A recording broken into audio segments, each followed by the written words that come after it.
Good afternoon, everyone. Um, my name is Brittany Galati. I am the Housing Project Coordinator with the National Alliance to End Sexual Violence. I'd like to welcome everyone here today to our webinar, Funding Your Housing Work. Before we start, I'd like to take a moment to discuss a couple of logistics with y'all. So as you saw on the previous screen, Spanish interpretation is available today. Please go to the globe icon on the toolbar to select your preferred language if you haven't done so already. Live captioning is also available. To engage closed captioning, please click on the CC button on your toolbar. Um, Please utilize the chat today to connect with panelists or elevate any tech issues you may run into. We'll do our best to help find a solution. Um, Please direct all questions to the Q&A box. This will help ensure your questions don't get lost in the chat and will be answered at some point by the end of our webinar today. Finally, as you may have noticed, we are recording today's webinar and we will be sharing slides in both English and Spanish out following this presentation. So without further ado, let's move forward. So I wanted to share that this project was supported by an award from the Office on Violence Against Women, U.S. Department of Justice. The opinions, findings, conclusions, and recommendations expressed in this publication are those of the authors and do not necessarily reflect the views of the Department of Justice Office on Violence Against Women. So why are we here today? Most often we hear about there are a few key barriers to housing work for folks, right? So one of the barriers we hear a lot is lack of statistics around housing needs of sexual assault survivors. The second is the lack of funding. Today, we're going to begin to unpack funding as a barrier. Most sexual assault organizations have indicated that they lack housing specific funding and do not have a dedicated housing staff person on board. Simply because we don't have these funds or this person on board doesn't mean that those needs disappear. In fact, housing advocacy continues to be um, a top request received by sexual assault programs, and it's only increasing in scope. So we're seeing different requests come in and broader in scope requests that are coming in. So what does this mean for sexual assault service providers?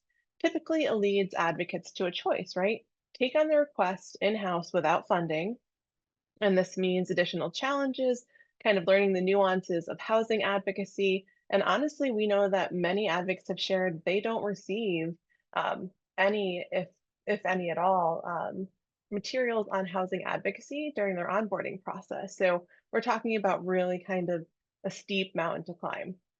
Additionally, um, we can refer to a housing advocacy program. Now, the challenges with this are that sometimes our clients decide that they don't want another advocate, they don't want to share their story again, and they're really concerned about what this means moving forward. And some smaller communities, they may know the only housing advocate in the community, so it creates other challenges.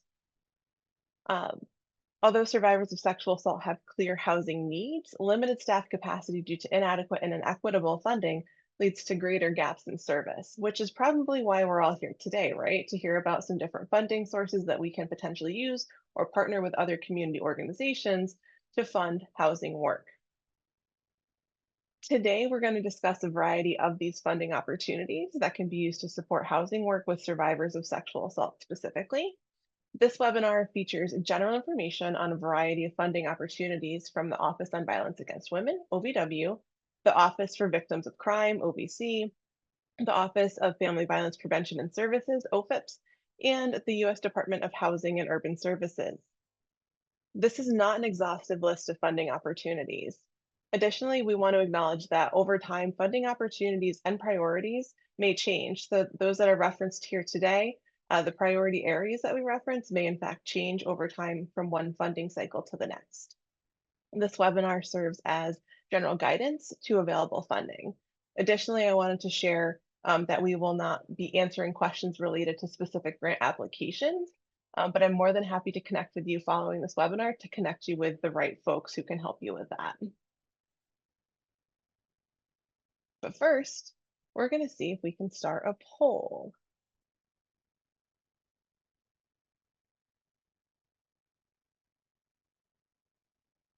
All right, so we're going to start with just a couple of general questions for folks.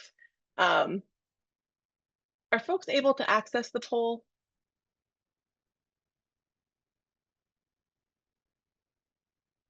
Excellent. So if y'all wouldn't mind answering any of these questions that seem relevant to you, it just kind of helps guide our conversation for the rest of the day and moving forward.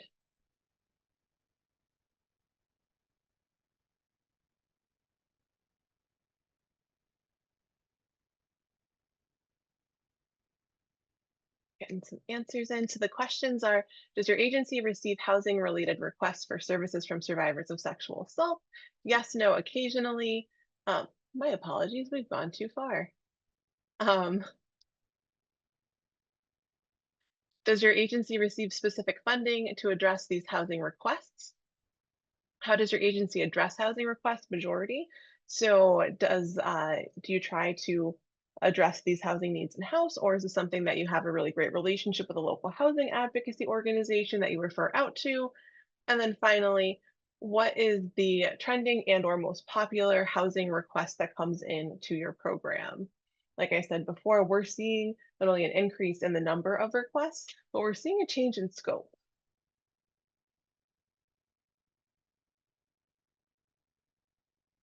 Folks are still answering, so we're going to give it another couple of seconds.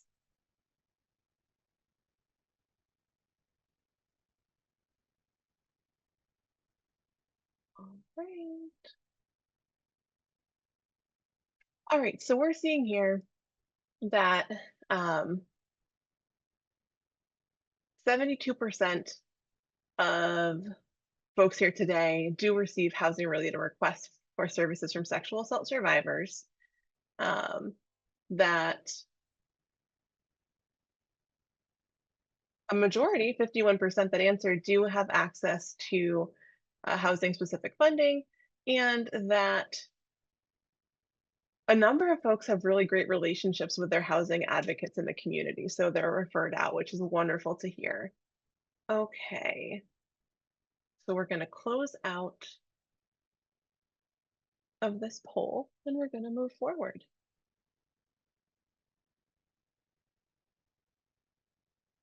So we're going to start with the Office on Violence Against Women.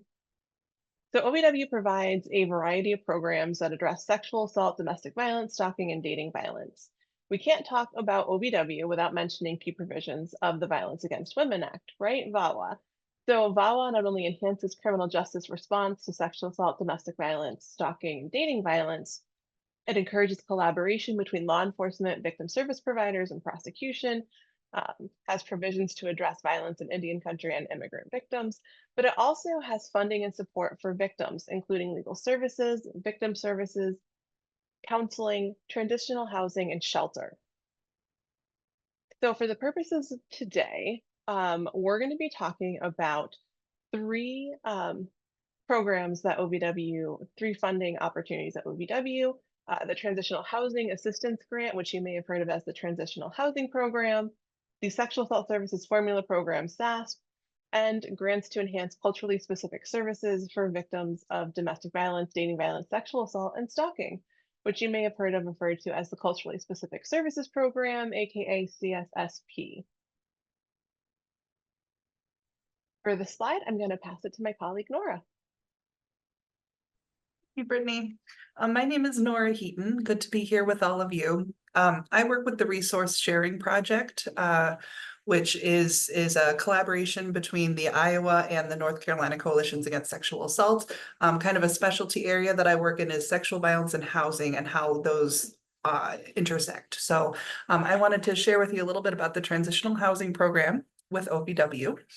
So this program supports programs that provide 6 to 24 months of transitional housing with support services for victims who are homeless or in need of transitional housing as a result of sexual assault, domestic violence, dating violence, or stalking, and when emergency shelter services or other crisis intervention services are unavailable.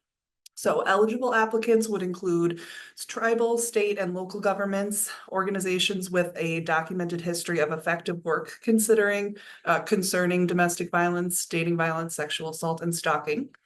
And there are 3 purpose areas. So the first is transitional housing, operating expenses of new or existing housing, which could include things like maintenance or utilities. The next purpose area would be short-term housing. The time frame for short-term is 6 to 24 months. And this would include rental or utility payment assistance or related expenses like security deposit, other costs related to relocation to the transitional housing unit, things like that.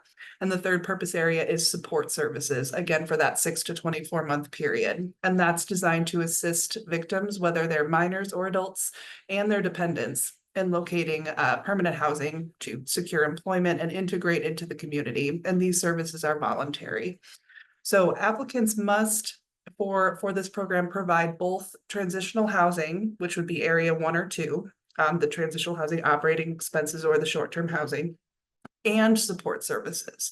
So if they're proposing to either do housing or support services with other funding, the applicant has to submit some supporting documentation, which would be an award letter that reflects the additional funds available for the 36-month period. So activities for this include 6 to 24 months of transitional housing assistance, 3 to 6 months of follow-up support services after exit, legal assistance and housing and employment, and support services, again, are voluntary. So transitional housing priority areas change with each new round of funding. So sometimes, like with this past notice of funding opportunity, special consideration is actually given to applicants proposing to support the housing needs of non-intimate partner sexual assault victims, where the perpetrator is anyone other than an intimate partner. And circling back to the VAWA Reauthorization Act of 2022, the definition of quote, in need of transitional housing or other housing assistance has been broadened. So that now includes a victim who has lost or will immediately lose their current housing or have otherwise identified a need for housing assistance as a result of those 4 covered VAWA crimes. Victims do need to identify that emergency shelter services or other crisis intervention services are unavailable or insufficient to be eligible for assistance. And assistance is not limited to victims who are homeless or fleeing.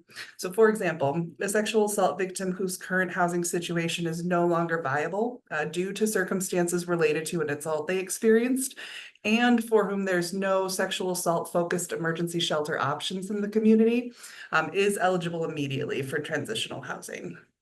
So this is definitely a great funding source to look into, and just to mention too, the resource sharing project, which is the team that I work for, does provide technical assistance surrounding this area too, specifically for survivors of sexual violence and making sure that they have fair access to transitional housing as well. So I'll pass it back over to Brittany. Thanks, Nora. And I do think it's really important to emphasize again that the VAWA reauthorization of 2022 updated the definition of homelessness to broadly include individuals who are sharing the housing of others, living in a shelter, living in a motel, or campground due to lack of adequate alternatives. And then it also did broaden the definition of in need of transitional housing or other housing assistance, which is really huge for survivors who need access. There we go. The next funding source we're going to talk a little bit about is the Sexual Assault Services Formula Grant Program, also called SASP. This is awarded to states and territories. It assists them in supporting rape crisis centers and other nonprofit, non-governmental organizations or tribal programs that provide services, direct intervention, and other related assistance to victims of sexual assault. SASP is the first federal funding stream solely dedicated to the provision of direct intervention and related assistance for victims of sexual assault. These funds are designed to supplement other funding sources directed at addressing sexual assault to address sexual assault. The reason this is so critical to include SASP in here is that SASP does allow for direct payments to victims of sexual assault or family household members for costs related to the assault. And within this area, survivors can request costs related to securing new or temporary housing. So things like security deposit, first month's rent, or even moving expenses.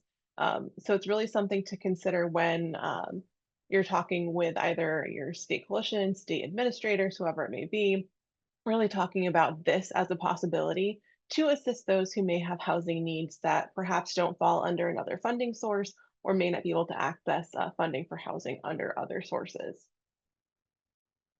I also, although it doesn't have its own slide today, wanted to elevate the Culturally Specific Services Program, which supports community-based programs providing culturally specific services, as well as the development of innovative cultural specific strategies to enhance access to services and resources for victims. Eligible applicants include private nonprofit organizations and tribal organizations whose primary purpose is to provide culturally specific services to victims of sexual assault, domestic violence, dating violence, and stalking, or community based organizations whose primary purpose is providing culturally specific services, who then can partner with a program having a demonstrated history and expertise in serving victims of these crimes. So you either can be a culturally specific organization that primarily serves sexual assault, domestic violence, stalking, and dating violence survivors, or you can partner with a program that historically has served these survivors as a culturally specific program.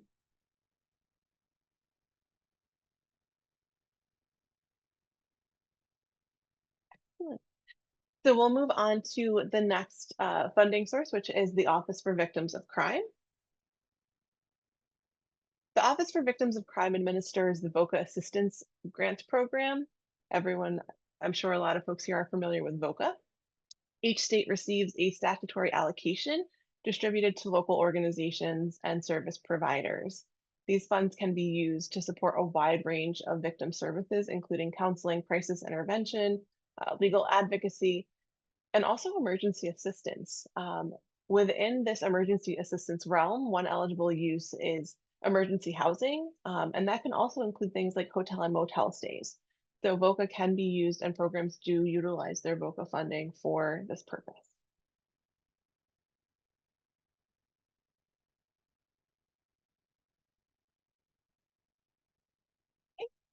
And then we also have the Crime Victims Fund, which is financed through federal crime fines, penalties, forfeited bail bonds, and other penalties imposed on offenders in federal criminal cases. Um, So funds collected here can support victim compensation programs and victims assistance. Funds can potentially cover some housing expenses, but it really does depend on the specifics of the scenario, and state by state can change too. But this is a source where some folks are utilizing these funds to assist survivors with accessing housing.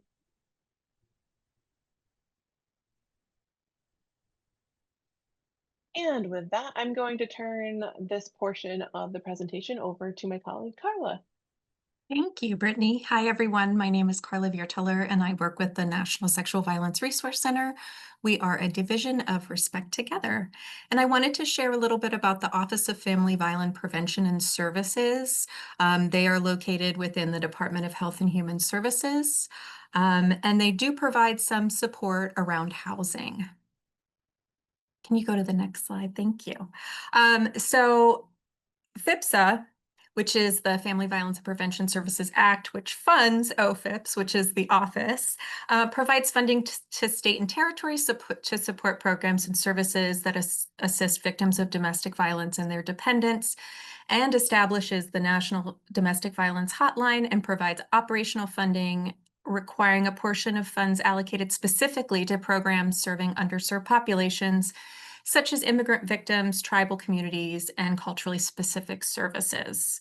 And one of the allowable uses of FIPSA funding is to provide services and support to domestic violence survivors and their dependents, and funds can be used to support emergency shelter and other related housing assistance.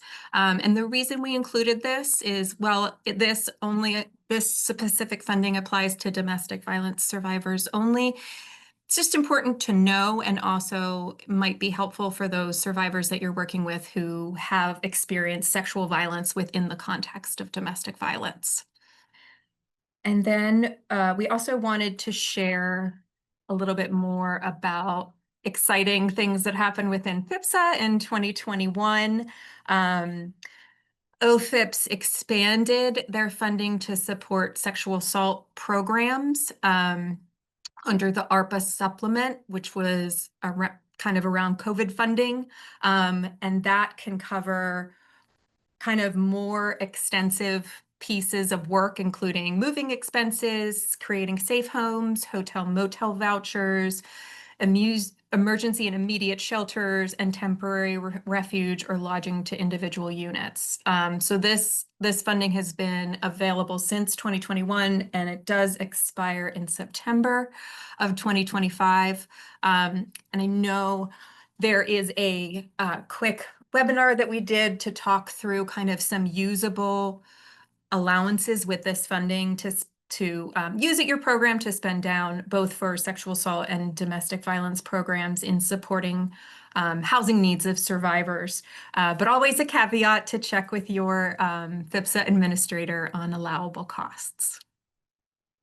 Thanks, Brittany. Thank you. All right. Now we're going to move in to the U.S. Department of Housing and Urban Development, HUD. So HUD is a federal agency, as you all know, responsible for developing and implementing housing policies and programs, promoting community development, and ensuring fair housing opportunities. HUD's mission is to create strong, sustainable, inclusive communities and quality, affordable homes for all. For the purposes of today's webinar, we wanted to include a variety of different programs within HUD, but for today's purposes, we're going to be focusing on 3 of these. We're going to be focusing on the Community Development Block Grants, the Emergency Solution Grants, and Continuum of Care Grants. So, let's start with Emergency Solution Grants. So this funding is administered by HUD. It's a formula grant to states and to larger cities to fund rapid rehousing, homelessness prevention programs, and emergency shelters for people experiencing homelessness. The ESG program provides funding to engage homeless individuals and families living on the street, improve the number of quality emergency shelters or for homeless individuals and families, helps to operate these shelters as well, so covering those operational costs, provides essential services to shelter residents, rapidly rehouses individuals who are homeless, as well as families who are homeless or experiencing homelessness, as well as some prevention. So this is important because ESG funds can be used to provide short-term and medium-term rental assistance, including things like even hotel or motel vouchers, things to that effect can be included in that realm of short-term to medium-term rental assistance. Continuum of Care. So this is an annual competitive grant process for eligible applicants, and eligible applicants really are quite broad. It could be public housing agencies, nonprofits, state and local governments, and these folks can combine together and form a collaborative applicant, which oftentimes is one of the more successful routes to go when applying for these funds. But the program is designed to promote community-wide planning and strategic use of resources to address homelessness, improve coordination and integration with mainstream resources, and really collect data and performance measurements and allow each community to really tailor its programs to meet the needs of the community. So COC grants can support permanent housing, transitional housing, and supportive services. All fall under this. If you are not currently connected with your COC, I highly suggest reaching out to different states have a various number of COCs. So I would suggest reaching out to your COC and seeing if there's a way to get connected as well with that group, because when we kind of pool our resources together, we are able to make more options for the survivors that we're working with. And then community development block grants. These support community development activities to build stronger and more resilient communities. These are annual grants to states, cities, and counties that support community development activities, which include things like rehabilitating housing through loans and grants, providing down payment assistance and other help for first-time home buyers, and also constructing or rehabilitating public facilities. So places like child care centers, health centers, and even domestic violence shelters can utilize these community development block grants to enhance or improve their accessibility as well. So these are the four main um, these are the main funding opportunities that we really wanted to discuss today. However, we also did want to elevate a couple other um, funding sources that folks may be able to engage as far as their housing work is concerned. So we would be remiss not to mention a few other funding sources, state and local funds.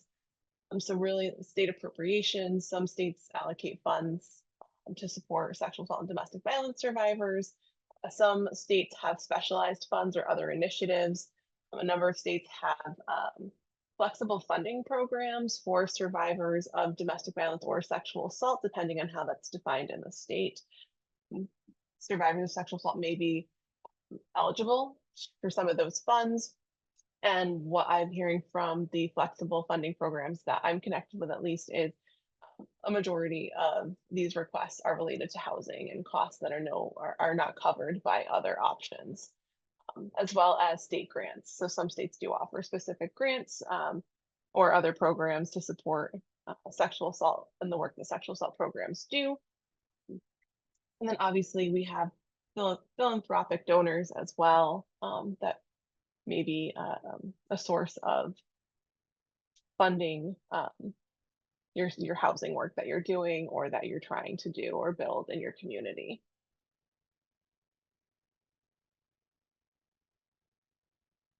So just as a quick reminder today, because we did talk a bit about VAWA, we just wanted to ensure that folks had information that VAWA housing protections apply to all of these housing programs that are listed on the screen. And like I said, y'all will be getting the slides following today's presentation. In addition, just elevating that under VAWA, survivors of sexual assault do have these housing protections, and these are still active housing protections. So if you're working with survivors who are having any issues, we just wanted to reiterate here that survivors do have housing protections under VAWA.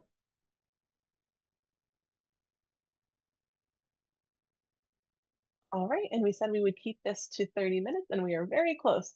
So I'd like to thank everyone for attending today. We are going to um, stop the recording in just a moment. Our contact information is all on the screen right now. So if you have questions about anything that came up today or want to know more specifics, we're more than happy to answer those questions. But with that, we will stop the recording